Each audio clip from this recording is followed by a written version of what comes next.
Assalamualaikum warahmatullahi wabarakatuh. Waalaikumsalam warahmatullahi wabarakatuh.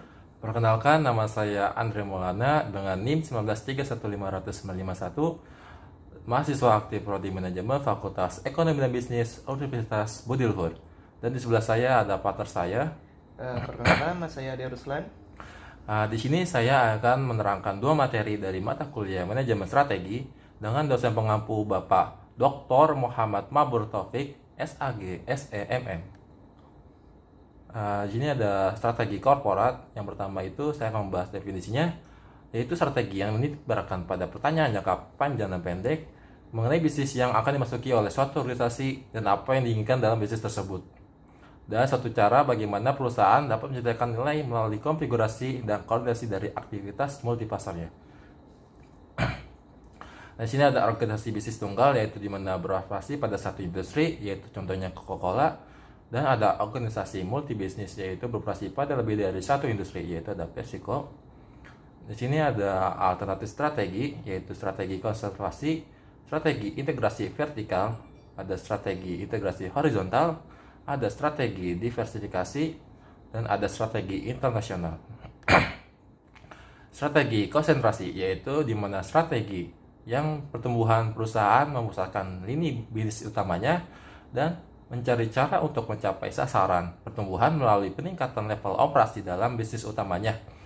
Dan di sini ada nilai positifnya, di mana perusahaan menjadi sangat tahu dan menguasai apa yang dilakukan.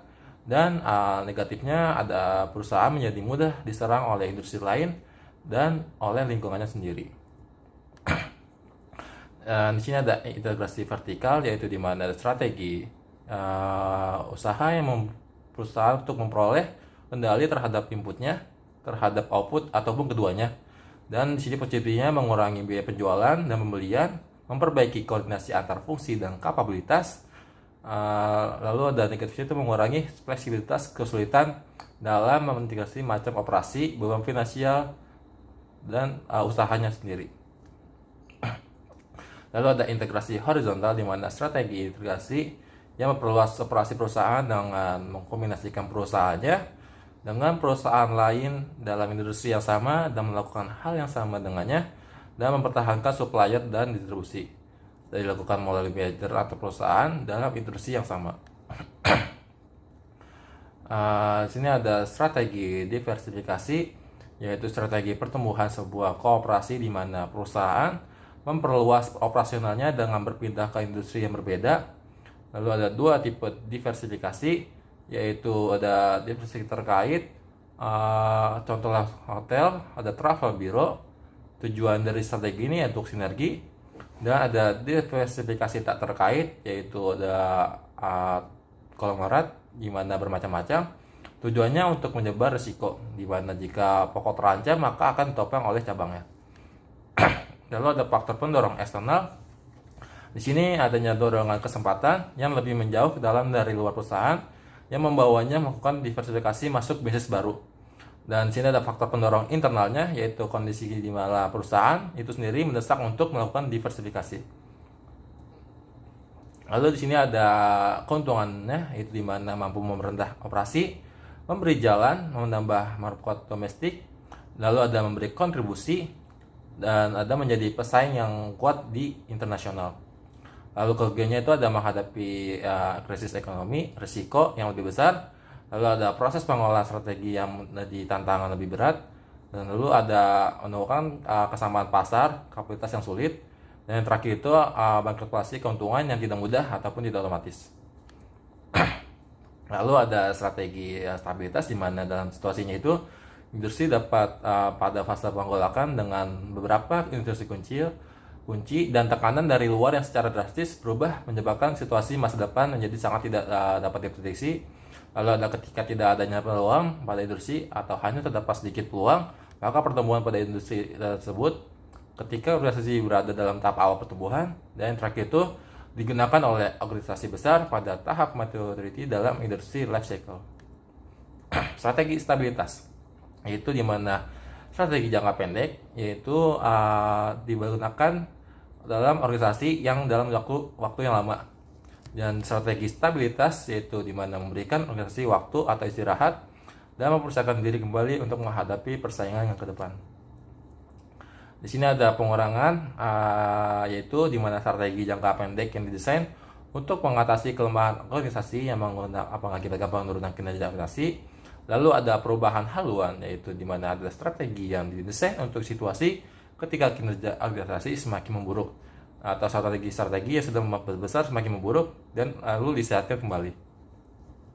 Lalu di sini ada penyebab penurunan kinerja organisasi, yaitu di mana ada manajemen yang berkinerja buruk karena ada biaya yang tidak terkontrol atau pesaing baru, yaitu kontrol keuangan yang tidak baik. Lalu ada perubahan permintaan yang konsumen yang tidak terpenuhi, ada pertumbuhan yang kurang terlalu cepat, lalu ada ekspansi yang terlalu besar juga, dan yang terakhir itu lambatnya dalam merespon perubahan internal maupun eksternalnya sendiri. Dan sini ada 3 strategi privatisasi, ya di mana itu privatisasi segera, restrukturisasi sebelum privatisasi, lalu ada restrukturisasi dalam privatisasi secara paralel.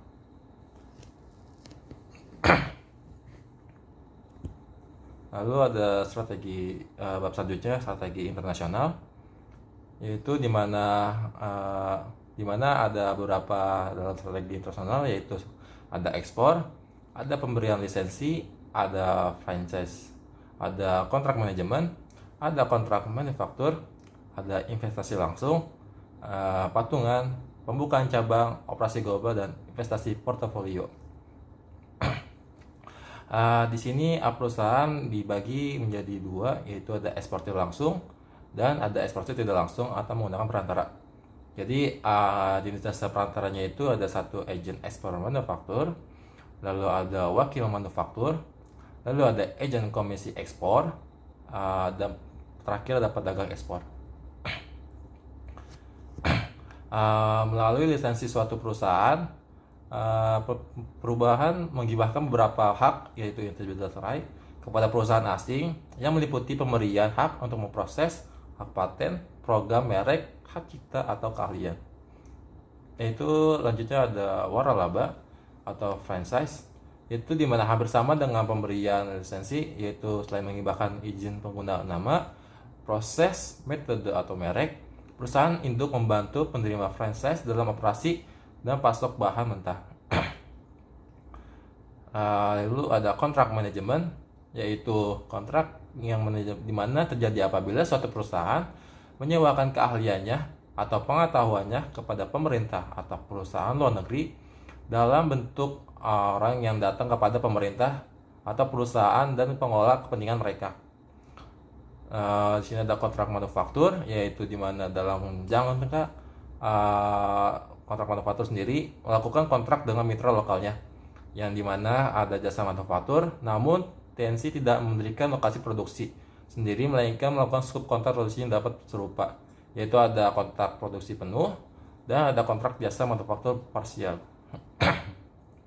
Lalu ada investasi langsung, yaitu ada investasi asing dapat berupa 1. Patungan, 2. Mendirikan cabang yang dimiliki penuh. Alasan investasi yaitu memperoleh akses terhadap pasar yang lebih besar, mengambil keuntungan atas perbedaan biaya di pasar luar negeri, dan yang terakhir itu sebagai strategi bertahan untuk menghadapi gerakan pesaing di luar. Lalu ada patungan, yaitu di mana kerjasama bisnis, di mana 1 atau lebih perusahaan bergabung bersama untuk mendirikan beberapa jenis operasi. Lalu ada cabang yang dimiliki penuh, yaitu dengan mendirikan cabang di luar negeri. Yang dimiliki penuh, perusahaan dapat menjaga kontrol penyuluh terhadap pemasaran, penentuan harga, keputusan produksi, dan mempertahankan kelebihan teknologi.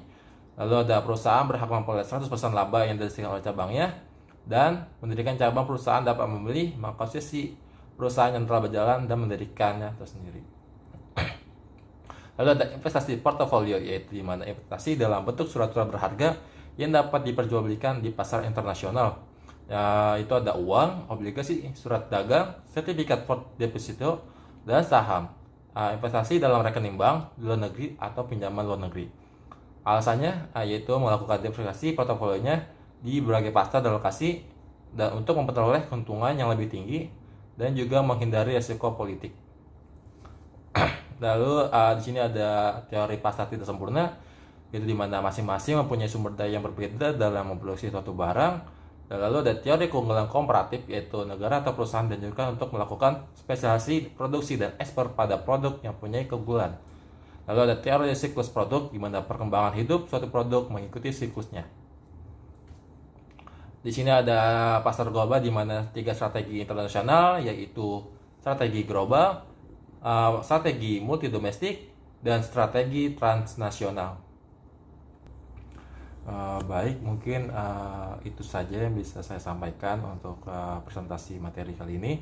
Mungkin kita akan masuk kepada sesi pertanyaan. Apakah dari rekan saya ingin bertanya tentang materi yang saya sampaikan hari ini? Oke, baik. Saya izin bertanya. Yang pertama itu untuk di bagian strategi korporat. Jadi apa saja resiko dari strategi tingkat korporat dan strategi bagi perusahaan? Oh, jadi di sini untuk resiko ya. Iya, untuk resikonya. Oke, baik. Saya jawab untuk resiko sendiri. Mungkin yang kita tahu resiko itu pasti tidak bisa kita hindari ya. Jadi resiko sendiri itu cenderung memberikan kerugian bagi suatu perusahaan. Jadi di mana suatu perusahaan sendiri pasti memiliki tingkat resiko yang berbeda-beda. Di mana resiko ini bisa saja berasal dari internal maupun dari eksternalnya sendiri. Jadi strategi korporat ini membahas mengenai bagaimana keberadaan perusahaan di tengah-tengah bauran bisnis yang tepat gitu. Jadi di mana perusahaan itu sendiri dapat mengambil risiko terhadap keputusan melakukan pengembangan atau ekspansi perusahaannya jika suatu perusahaan tidak melakukan pengembangan ataupun perusahaan sendiri bisa dapat kalah saing gitu oleh perusahaan lainnya gitu sih mungkin. Oke, mungkin apakah yang ditanyakan? Ada satu pertanyaan lagi, yaitu pada bidang strategi internasional. Jadi pertanyaan itu, mengapa perusahaan terlibat dalam bisnis internasional? Oke, baik, makasih untuk pertanyaannya. Mungkin untuk yang strategi internasional sendiri itu mengapa? Karena perusahaan itu memperluas bisnisnya ke pasar internasional karena beberapa alasan. Yang pertama itu ada pendapatan potensial, di mana memperluas pasar ke seluruh dunia memberikan kesempatan yang besar untuk memperoleh pendapatan yang semakin besar juga. Dan kedua itu ada margin profitabilitas, itu di mana perusahaan dapat mengeksploitasi berbagai faktor produksi. Lalu juga ada diversifikasi pasar, itu di mana perusahaan tidak tergantung pada penjualan produk di suatu negara. Lalu ada bahan baku, yaitu di mana perusahaan dapat mengamankan rantai pasokan bahan bakunya dengan beroperasi di negara lain. Lalu mendapatkan teknologi dan modal manusia. Nah, di sini salah satu tujuan ekspansi ke pasar negeri, yang dimana adalah untuk memperoleh penerapan teknologi yang semakin pesat dan tidak tertinggal dari negara-negara maju. Dan yang terakhir itu ada efisiensi usaha, di mana dengan pasar yang lebih besar, maka perusahaan dapat memperoleh manfaat skala ekonomi yang lebih besar. Terima kasih atas penjelasannya. Oke, mungkin untuk hari ini cukup dari saya dan partner saya, mohon undur diri. Terima kasih. Wabillahi taufiq wal hidayah. Wassalamualaikum warahmatullahi wabarakatuh.